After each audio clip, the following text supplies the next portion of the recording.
시청자 여러분 안녕하십니까? 윤석열 검찰총장의 투쟁을 보면 한국 현대사의 최고 권력 드라마의 하나를 보는 것 같습니다. 가까이만 따져서 김대중 노무현 정권과 이회창의 대결, 그 이명박 정권과 박근혜의 전쟁, 박근혜 정권과 좌파 세력의 대결, 이런 어떤 것보다도 이 문재인 정권과 윤석열 총장의 전쟁은 드라마틱합니다. 전개되는 양상이 윤석열 총장의 언행, 언어, 외곽 때리기, 국민을 바라보는 일종의 전략과 전술, 평검사들의 지원, 댓글 파동, 이에 상대하는 문재인과 추미애 권력의 윤석열 목조르기, 대깨문을 중심으로 하는 청와대 총원, 참으로 이것이 어떻게 진행이 될지 흥미진진합니다. 최근에 윤석열 총장의 전략은 분명합니다. 추미애가 아무리 칼날을 들이대도 나는 이제부터 국민을 바탕으로 하고 국민을 믿는 전략을 구사하겠다. 물론 그 중간 단계에는 평검사들과 부장검사들을 포함한 검찰 조직의 신뢰와 지원이라는 게 있습니다. 윤석열 총장이 드디어 제3탄을 내놨습니다. 살아있는 권력에 대한 수사가 검찰개혁이다. 문재인이나 추미애 함부로 검찰개혁을 말하지 말아라. 정권이 마음대로 가지고 놀 수 있는 검찰로 재편하는 게 검찰개혁이 아니다. 법무연수원의 진천 분원이죠. 자신의 최측근 한동훈 검사장이 연구위원으로 쫓겨가 있는 곳, 그곳에 찾아가서 부장검사 30명을 상대로 리더십 강연을 했습니다. 코로나 사태의 와중에도 불구하고. 우선 프랑스 혁명을 거론한 윤석열 총장의 발언부터 제가 핵심을 좀 소개를 해드리겠습니다. 검찰 제도라고 하는 것은 프랑스 혁명 이후 공화국 검찰에서 시작했다. 공화국 검찰이라고 하는 것은 이제 1789년 프랑스 혁명으로 프랑스 봉건 왕조가 무너지고 공화국이 설립이 되죠. 그 공화국에서 채택한 검찰 제도, 이 제도가 그러니까 주권은 국민에게 있고 그 주권을 위임받은 이제 주권을 받은 의회가 통치를 하며, 그리고 이제 이 시민 권력을 집행할 수 있는 중요한 제도의 하나로서 검찰 제도.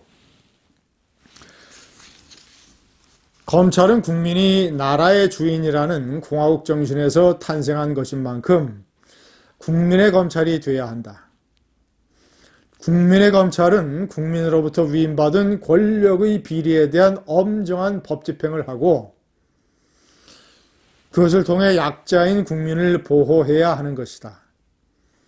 국민이 원하는 진짜 검찰개혁은 살아있는 권력의 비리를 눈치 보지 않고 공정하게 수사하는 검찰, 사회적 약자를 보호하는 검찰이다.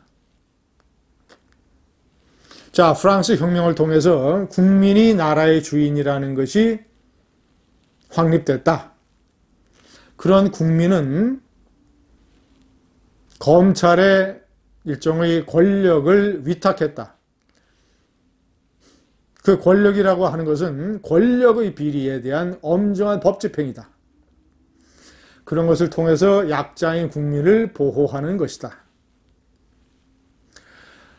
추미애 장관이 윤석열 총장을 공개적으로 비판한 지 1시간 만에 이 강연이 나왔습니다.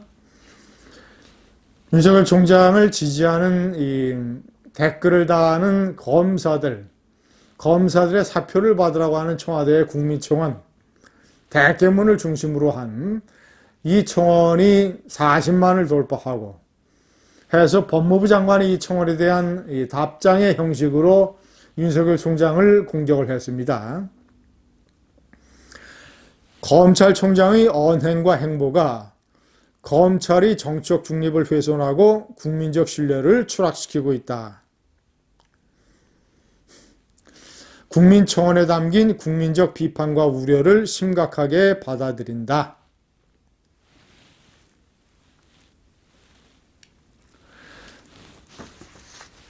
시청자 여러분, 살아있는 권력의 비리에 대한 수사가 검찰개혁이라는 윤석열 총장의 얘기는 문재인 정권에 대한 윤석열 총장 어록 중요한 것만 뽑아서 저항의 어록 제3탄입니다.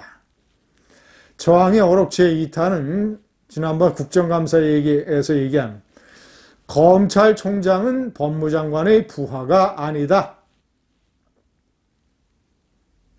검찰의 독립을 강조한 제2탄. 제1탄은 지난 8월 초 신임 검사들에게 검찰총장으로서 강연을 한 것이죠. 그때 헌법 정신을 강조하면서 헌법 가치를 수호하는 것이 검찰의 의무이고, 중요한 헌법 가치 중에 하나는 민주주의의 허울을 쓴 독재를 배격하는 것이다. 민주주의의 허울을 쓴 독재라고 문재인 권력을 정면으로 질타했습니다. 자, 그러면서 윤석열 총장은 케네디 대통령이 1961년 취임사에서 한 명연설의 대목, 국가가 국민들 당신들에게 무엇을 해줄 것인가 묻지 말고 여러분이 국가를 위해서 무엇을 할 수 있는가 물어라. 자, 이 대목을 검사들에게 얘기했습니다.